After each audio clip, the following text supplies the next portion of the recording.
మహిమ దేవుని మయపరుస్తూ అనేకులు ప్రభు మన ద్వారా వారు ప్రభును మయపరుచినట్లుగా మన సాక్షులుగా ఉండుదుముగాక. అందరు అన్నారా? మంచి చెప్దాం ఆమేన్. అందరు కళ్ళు మూసుకోండి. ప్రేమగల తండ్రి, ఈ సమయంలో మా కొరకు మరణించి తిరిగి లేచిన మా తండ్రి, అనేక విషయాలు ఇంతవరకు లేపావు ప్రభా, ఇంకా లేపుదువు గాక.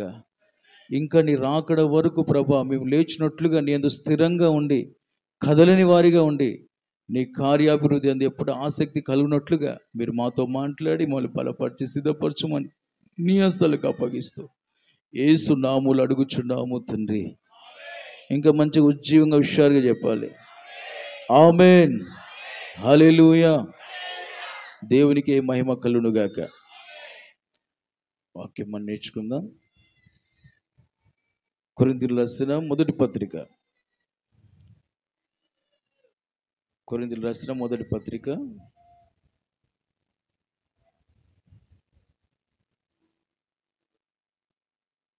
16వ అధ్యాయం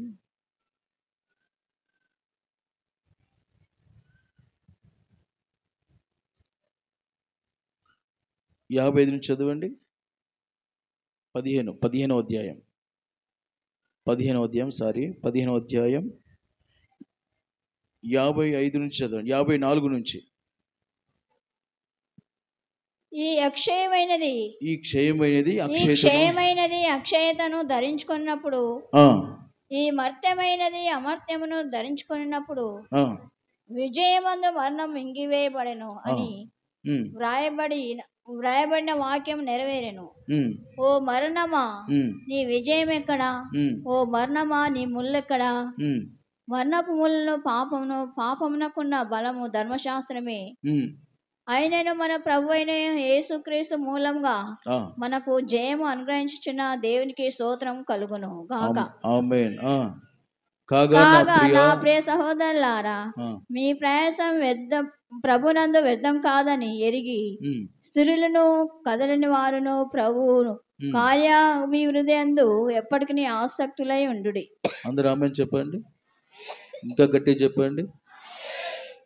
అపోస్తలుడైన పౌలు గారు కొరింథీ పట్టణానికి మొదటి పత్రికగా ఈ మాట రాస్తున్నాడు. ఏంటంటే, విజయమందు మరణం రింగివేయబడెను.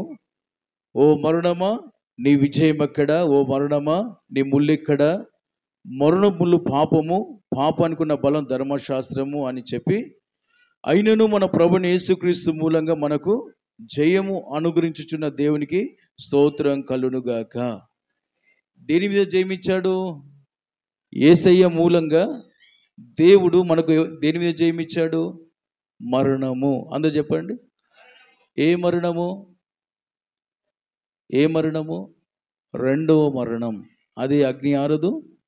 మొదటి మరణం అందరికి ఉంటుంది. శారీరకంగా అందరూ చచ్చిపోవలసిందే. అన్యులైనా ఆత్మీయులైనా ఎవరైనా సరే ప్రతి వారు చనిపోవలసిందే. కానీ చనిపోయి తీర్పు తిన్న తర్వాత వారి దోషాన్ని బట్టి నిర్దోషత్వాన్ని బట్టి తీర్పు తీర్చి నరకము అనేది ఒకటి ఉంది, పరలోకం అనేది ఒకటి ఉంది, ఆశీర్వాదం ఒకటి ఉంది, మరణం అనేది ఒకటి ఉంది, శాపం అనేది ఒకటి ఉంది. అయితే మనకి దినాన శాపము, మరణము, రెండవ మరణం లేని జీవితాన్ని దేవుడు తన మరణము ద్వారా, పునరుత్థానం ద్వారా మనకు అనుగ్రహించాడు. చప్పలు కొట్టేసి ఆ స్తోత్రం అని చెప్దాం. ఇంకా మంచిగా స్తోత్రం, హల్లెలూయా. అయితే ఈ విషయాన్ని చెప్తూ విశ్వాసులకు చెప్తున్నాడు, ప్రియ సహోదరులారా, మీ ప్రయాసము ప్రభునందు వ్యర్థం కాదని ఎరగాలి. రెండవదిగా స్థిరంగా ఉండాలి. మూడవదిగా కదలని వారిగా ఉండాలి. నాలుగవదిగా ప్రభు కార్యాభివృద్ధి అందు ఎప్పటికీ ఆసక్తి కలిగి ఉండాలి. ఆమేన్ చెప్పండి. ఇప్పుడు ప్రభు యందు ప్రయాసం వ్యర్థం కాదని ఎరగాలి. ఎలా? ఇప్పుడు యేసయ్య ఈ లోకానికి వచ్చి 33 సంవత్సరాలు జీవించి పరిశుద్ధ జీవితం చేసి శ్రమలు సహించి మరణించి తిరిగి లేచాడు. ఇదంతా ఎవరి యందు చేశాడు? యేసయ్య ఎవరి యందు చేశాడు? ఎవరి ద్వారా చేశాడు? ఎవరి మూలంగా చేశాడు?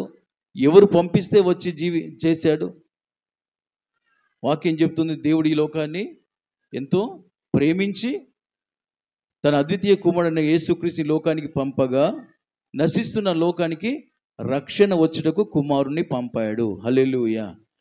అంటే ఇప్పుడు తండ్రి ద్వారా కుమారుడిని యేసు ఈ లోకానికి వచ్చాడు. వచ్చి మన రక్షణ కొరకు ఏం చేశాడు? ఆయన తండ్రి ద్వారా ప్రయాసపడ్డాడు. అంటే తండ్రి మాట విన్నాడు. దేవునికి స్తోత్రం కలుగునుగాక. తండ్రి మాట విన్నాడు, తండ్రి యందు ప్రయాసపడ్డాడు కనుక ఇప్పుడు ప్రయాసం వ్యర్థమైందా? ఈ దినం మనకు ఒక 10,000 కావాలి, ఒక ఫంక్షన్ చేయాలి, ఒక పనికి వెళ్ళాం, ప్రయాసపడ్డాం, ఆ 10,000 వస్తే ఇప్పుడు ప్రయాసము వ్యర్థమైందా, ఫలం వచ్చిందా? మాట్లాడాలి కదా. ఒకరు రాకుంటే తల పట్టుకొని కూర్చోవాలి. అలాగునే యేసుక్రీస్తు ఈ దినాన తండ్రి యందు ప్రయాసపడ్డాడు గనుక ఈ దినాన నేను, మీరు, ఇలాగున సర్వమానవాళి అనేకులు కోట్ల ప్రజలు ఈ దినాన క్రైస్తవులుగా మార్చబడ్డారు. హల్లెలూయా. క్రీస్తు యేసు తండ్రి యందు ప్రయాసం వ్యర్థం కాలేదు గనుక ఆయన 33 సంవత్సరాలు ఈ లోకంలో తండ్రి మూలంగా, పరలోక తండ్రి మూలంగా పంపబడ్డాడు, తండ్రి మూలంగా జీవించాడు. తండ్రి ఆ శిక్ష, మన శిక్ష ఆయన మీద వేయగా శ్రమ సహించాడు, ఆయన ఓర్చుకున్నాడు, మరణించాడు, తిరిగి తండ్రి ద్వారా లేపబడ్డాడు. హల్లెలూయా. కనుక క్రీస్తు తండ్రి యందు, కుమారుడైన క్రీస్తు తండ్రి యందు పడిన ప్రయాసం వ్యర్థం కాలేదు. ఇది మనం ఎరగాలి. విశ్వాసులుగా మీరు ఎరగాలని పౌలు గారు ఆ కొరింథీ పట్టణ విశ్వాసులకు తెలియజేస్తున్నాడు. దేవునికి స్తోత్రం కలుగునుగాక. ఇది మనం కూడా ఎరగాలి. ఆయన ప్రయాసం వ్యర్థం కాలేదు కనుక ఇది నమ్ముకొని 20 సంవత్సరాలు, 10 సంవత్సరాలు, 15 సంవత్సరాలు దేవుని నమ్ముకొని ఇది నాకు క్షేమంగా మనం ఉన్నాము. అవునా కదా చెప్పండి. ఎన్ని గొడవలు, ఎన్ని కేసులు, ఎన్ని అప్పులు, ఎన్ని వ్యాధి బాధలు, ఎన్ని శ్రమలు ఉండే మనకి. ఇదని దేవుని నమ్ముకున్న తర్వాత మన ప్రయాసం వ్యర్థమైందా? వ్యర్థం కాలే.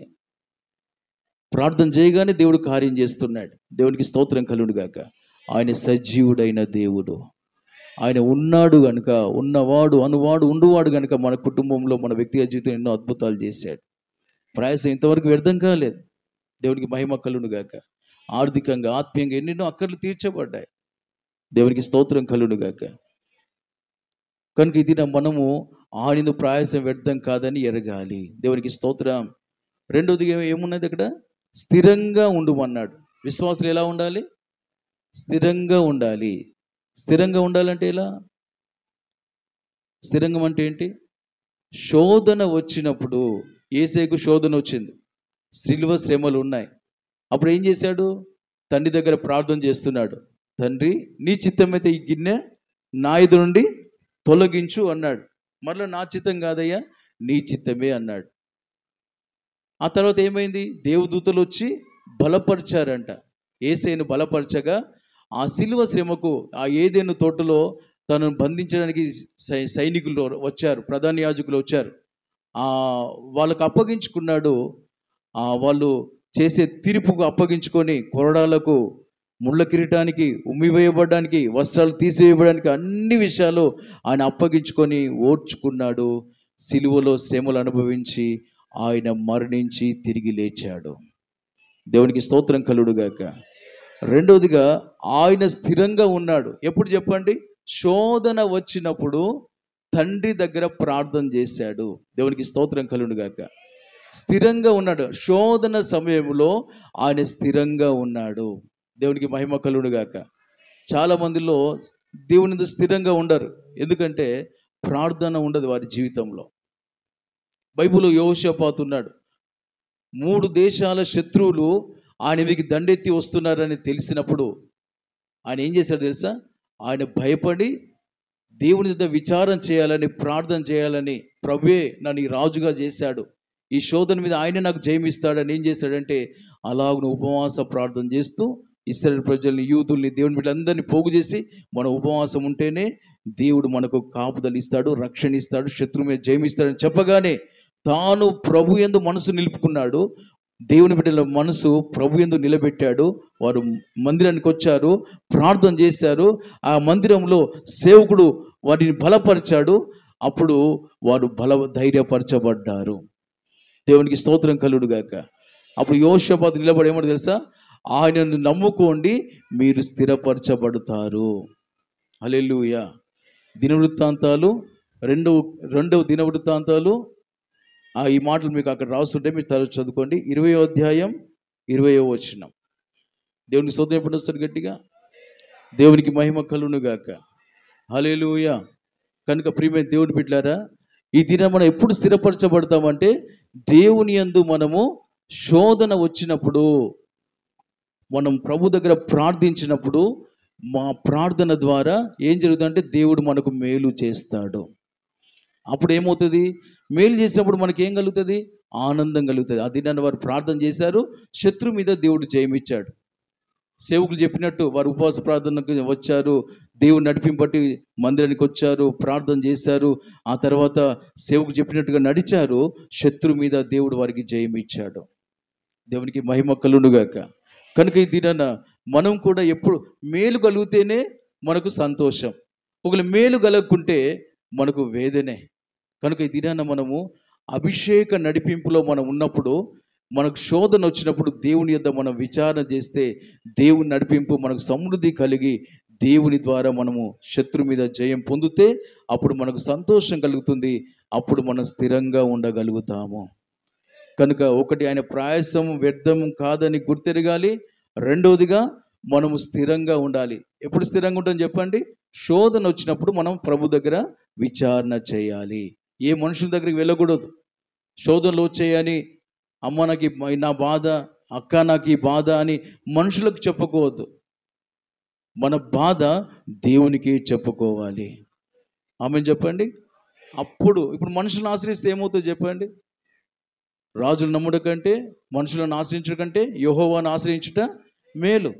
మేలు కలిగితే సంతోషంగా ఉంటాం, స్థిరంగా ఉంటాం.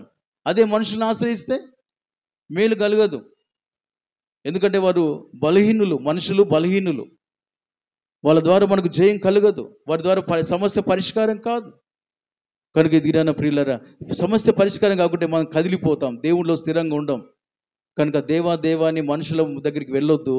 మనం దేవాన్ని సమస్య వచ్చినప్పుడు దేవుని దగ్గర మోకరించి ఏడవాలి. అప్పుడు మనం స్థిరంగా ఉంటాం.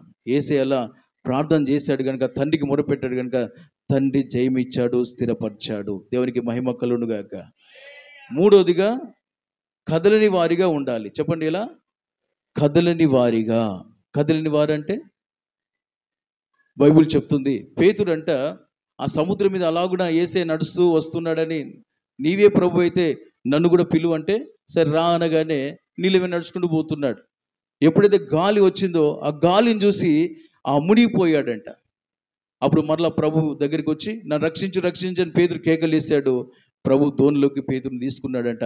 అల్ప విశ్వాసి ఎందుకు సందేహించావు అని పేతురు గద్దించాడు. ఇది నా ప్రియులారా, శ్రమ వచ్చినప్పుడు చాలామంది కదిలిపోతూ ఉంటారు. ఎందుకు అంటే అనుకూలం ఉన్నప్పుడు దేవుని చూస్తారు, ప్రతికూలంగా ఉన్నప్పుడు దేవుని చూడరు. ఇక్కడ పేతురు చేసింది అదే.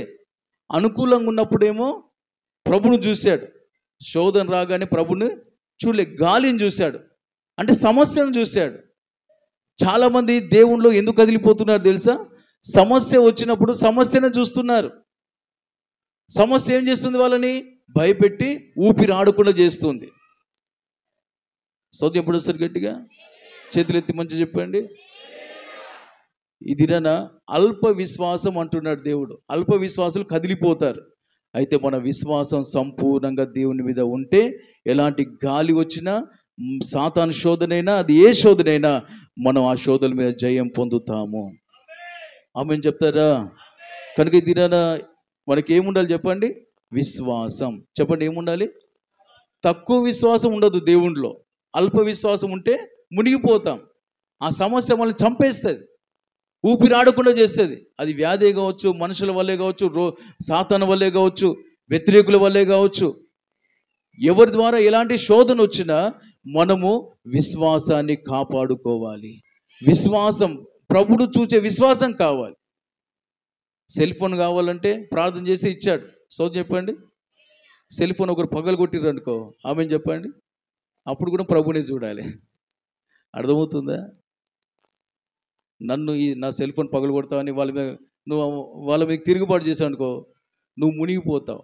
గొడవ అయి దెబ్బలు ఎక్కువైతే అంతే, సంగతి ఆగిపోతుంది. అది ఏ శోధనైనా స్తోత్రం అన్నట్లుగా దేవుని వైపే చూద్దుముగాక. ఆమెను చెప్పండి. కనుక మూడవదిగా కదలని వారిగా మనం ఉండాలంటే శోధన వచ్చినా కూడా మనం ప్రభు వైపే చూడాలి. నాలుగవదిగా ఎప్పటికీ ప్రభు కార్యాభివృద్ధి యందు ఆసక్తి కలిగి ఉండాలి. ఎప్పటికంటే ఏంటి? అనుకూలమైన ప్రతికూలమైన దేవుని కార్యాభివృద్ధి. ఏంటి ప్రభు కార్యం? మనం సంఘంగా కట్టబోటయే, రాకడలు ఎత్తబోటయే దేవుని కార్యం, అభివృద్ధి. చప్పలు కొడితే యేసయ్య స్తోత్రం అని చెప్దామా?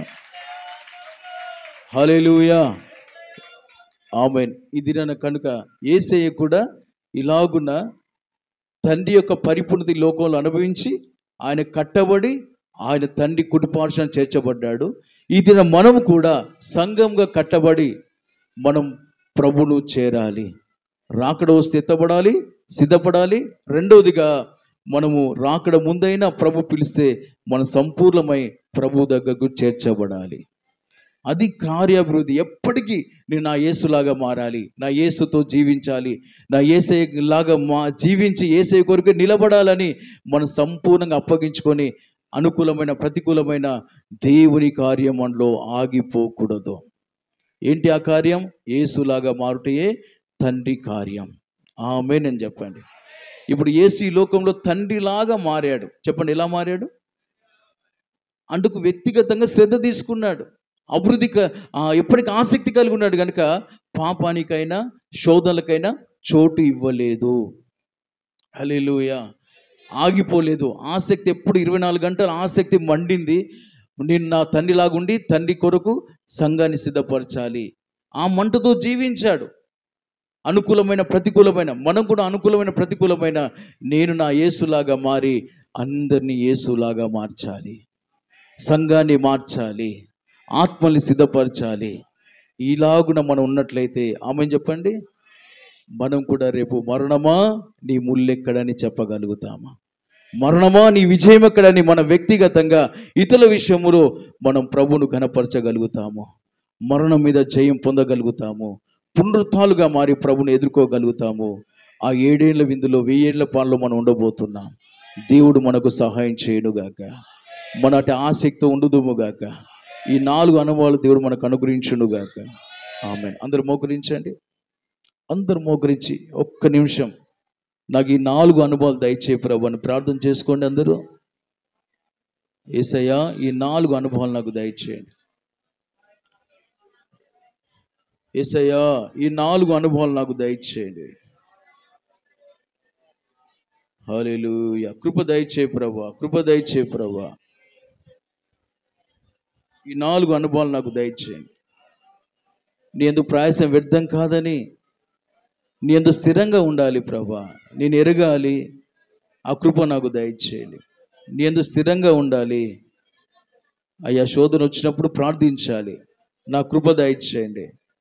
అనుకూలమైన ప్రతికూలమైన నా విశ్వాసం కాపాడుకోవాలయ్యా, నా కృప దయచేయండి. ఎప్పటికీ ఆసక్తి కలిగి ఉండే కృప దయచేయండి. నీలాగా ఎప్పుడు నేను మారాలని ఆసక్తి కలిగి ఉండకు సహాయం చేయండి. నా కుటుంబాన్ని నీలాగా మార్చుకోవాలి, నా సంఘాన్ని నీలాగా మార్చుకోవాలి, మా ప్రాంతాన్ని నీలాగా మార్చుకోవాలి. ఆ కృప మాకు దయచేయండి, కృప దయచేయండి. ప్రతి బలితను మాలో తొలగించండి, మమ్మల్ని క్షమించండి, నీ రక్తంతో కడగండి, మమ్మల్ని నడిపించుమని, మమ్మల్ని బలపరచుమని నీకే అప్పగించుకుంటూ యేసు నామంలో అడుగుచున్నాము తండ్రి. ఆమేన్. ఆయన లేచాడు. ఈస్టర్ పునరుత్థాన సంతోషాన్ని దీవెని అనుభవిస్తున్నాం. ఆమేన్. రెండవదిగా రేపు మనము ఈ 4 అనుభవాలు ఉంటే మనము లేపబడి నిత్యమైన జయ జీవితము చేస్తూ మనము నిత్యమైన ఆ దేవుని సన్నిధిలో ఉండి ఆ యేసులాగా ఉండి నిత్యమైన సంతోషాన్ని అనుభవించబోతున్నాము. చప్పలు కొట్టి యేసయ్య స్తోత్రం అని చెప్దాం. ఇంతగా ప్రేమించి మనల్ని నడిపించిన దేవునికి స్తోత్రం చెల్లిద్దాం. పాటలు, ఆరాధన, వాక్య పరిచయ, సాక్ష్యాల ద్వారా దేవుడు మహిమ పొందినందుకు స్తోత్రం చెల్లిద్దాం. ఆయన మంచి దేవుడు, మనకు చాలి దేవునికి స్తోత్రం చెల్లిద్దాం. వచ్చిన ప్రతి వారిని పేరు పైన దీవించినట్లుగా స్తోత్రం చెల్లిద్దాం. దీవెనకరంగా ఉంచినట్లుగా స్తోత్రం చెల్లిద్దాం. తండ్రి అయిన దేవునికి స్తోత్రం చెల్లిద్దాం. కుమారుడైన యేసుకు స్తోత్రం చెల్లిద్దాం. ఆదరణకర్తైన పరిశుద్ధాత్మనికి స్తోత్రం చెల్లిద్దాం. ఇలాగ ఆయన కొరకు మళ్ళీ ఆయుధం చేయించినందుకే స్తోత్రం చెల్లిద్దాం. స్తోత్రం. ప్రార్థన, చిన్న ప్రార్థన చేయండి. స్తోత్రం స్తోత్రం. ప్రేమ స్వరూపి పరిశుద్ధుడా, పరిశుద్ధమైన నామానికి స్తోత్రాలు చెల్లిస్తున్నాం అయ్యా. ఇప్పుడు తాన పారణ ఆది నుండి అంతం వరకు మీరు మా మధ్యలో ఉండి ఆశ్చర్యకరంగా మహిమకరంగా జరిగించినందుకే మీకు స్తోత్రాలు. నీ దాసుని ప్రభ మరుగు చేసి మాతో మాట్లాడిన ప్రతి మాట కొరకై స్తోత్రాలు. తాన అనుభవంలోనికి మేము ప్రభాతని రావాలంటేనైనా తండ్రి ప్రభునందు మీ ప్రయాసం వ్యర్థం కాదు అని తండ్రి 4 విషయాలు మీరు మాట్లాడినారు తండ్రి. నీకు స్తోత్ర. నీలోకి వచ్చిన తర్వాత మేము ఎన్నో ఆశీర్వాదాలు పొందుకున్నాం. ఎన్ని శోధనలు బాధలు వచ్చినా కానీ వాటన్నిటి నుండి తప్పించినందుకు మీకు స్తోత్రాలు నాయనా తండ్రి. మీకు స్తోత్రం అయ్యా. అలాగే అయ్యా మా ప్రయాసం వ్యర్థం కాదని నీ రాకడ పర్యంతం వరకు తండ్రి సహించుటకు కృప చూపండి నాయన. మీకు స్తోత్రాలు యేసయ్యా. మీకు స్తోత్రం. స్థిరులై ఉండాలని, కదలని వారిగా ఉండాలని మీరు మాట్లాడినందుకు మీకు స్తోత్రాలు. ఎన్ని కష్టాలు బాధలు ఇరుకులు ఇబ్బందులు ఉన్నా కానీ అయ్యా స్థిరులై ఉంటకు సహాయం చేయండి నాయన తండ్రి. యెహోషాపాతును మధ్య ఉంచి మాట్లాడినందుకు మీకు స్తోత్రాలు అయ్యా తండ్రి. మీకు స్తోత్రం స్తోత్రం స్తోత్రం నైనా అయ్యా. యెహోషాపాతు వారి తండ్రి దగ్గరున్న ప్రజలు నాయన అయ్యా తండ్రి కష్టాలు వచ్చినప్పుడు నీ ఉపవాసం ఉండి ప్రార్థన చేశారయ్యా తండ్రి. వారి కష్టాల్లో వారు వెనుదిరగకుండా స్థిరులై ఉన్నారు అయ్యా తండ్రి. మేము కూడా ఆ విధంగా మాకు శోధనలు బాధలు ఇరుకులు ఇబ్బందులు వచ్చినప్పుడు మేము స్థిరులై ఉంటకు సహాయం చేయండి తండ్రి. మీకు స్తోత్రాలు స్తోత్రాలు. కదలని వారిగా ఉంటకు సహాయం చేయండి తండ్రి. పేతును మారిట ఉంచి మాట్లాడేందుకు మీకు స్తోత్రాలు అయ్యా. మీకు స్తోత్రం. లోకంలో మాకు ఎన్ని శోధనలు అయ్యా తండ్రి నాయన వచ్చినా కానీ నాయన అయ్యా మేము కదలని వారిగా ఉంటకు సహాయం చేయండి మీకు స్తోత్రం. నీ కార్యాభివృద్ధి అందు మేము ఆసక్తులై ఉండటకు కృప చూపండి నాయన తండ్రి. మీకు స్తోత్రం స్తోత్రం అయ్యా. అయ్యా మేము నీ రాకడ వరకు అయ్యా ఆసక్తి కలిగి నిరీక్షణతో సిద్ధపడే ఆ కృప మాకు దయచేయండి నాయన అయ్యా. మీకు స్తోత్రం స్తోత్రం స్తోత్రం. నీ కార్యం అంటే నీ రాకడకు సిద్ధపడుటయే తండ్రి. నిరీక్షణతో ఎదురు చూచుటయే అది తండ్రి నాయన ఆసక్తికరమైన కార్యమని మీరు సెలవిచ్చినందుకు మీకు స్తోత్రాలు. ఈ 4 అనుభవాలు అయ్యా మాలో క్రియ చేయటకు సహాయం చేయండి ఆయన. నీ దాసుని ఇంకను బలపరిచి బలంగా వాడుకోండి అయ్యా. మీకు స్తోత్రం. చేరి వచ్చిన ప్రతి ఒక్కళ్ళు ఈ 4 కార్యాలు క్రియ చేయటకు సహాయం చేయండి. అన్ని విధాలుగా బలపరిచి శుద్ధి చేసి నీ రాకడ పూర్ణంగా సిద్ధపరచమని యేసు నామములో ప్రార్థిస్తున్నాం తండ్రి. ఆమేన్. స్తోత్రం స్తోత్రం స్తోత్రం. ప్రేమ స్వరూపి మహాగణుడా, నీ ప్రేమ చేత మళ్ళీ ఏర్పాటు చేసుకొని చేసిన మేళ్లకై స్తోత్రం. మాకు ఇచ్చిన ఈస్టర్ దినాన్ని బట్టి వందనాలయ్యా. నీ పునరుత్థాన అయా శక్తిని అనుభవించే భాగ్యం ఇచ్చావు. పాటలు, ప్రార్థన, ఆరాధన, వాక్కు ద్వారా మమ్మల్ని బలపరిచేందుకు స్తోత్రం. ఈ బలం మాలో స్థిరపరిచి సిద్ధపరచుమని, మా ద్వారా అనేకులు సిద్ధం అవటకు సహాయం చేయమని మహిమ ఘనత ప్రభువులు నీకు చెల్లిస్తూ వచ్చిన ప్రతి వారిని పేరు పేరున దీవించండి దీవించండి. మహిమ మీరే పొందుమని నీకు అప్పగిస్తూ యేసు నామములో అడుగుచున్నాను తండ్రి. ఆమేన్ ఆమేన్. స్తోత్రం స్తోత్రం స్తోత్రం. మన ప్రభువైన యేసుక్రీస్తు కృప, తండ్రి అయిన దేవుని ప్రేమ, పరిశుద్ధాత్మ సహవాసం మనకు సకల పరిశుద్ధులకు తన పిల్లలందరికీ సదాకాలం తోడయుండును గాక. ఆమేన్ ఆమేన్ ఆమేన్. హల్లెలూయా హల్లెలూయా హల్లెలూయా. దేవునికి స్తోత్రం. అందరికీ స్తోత్రం.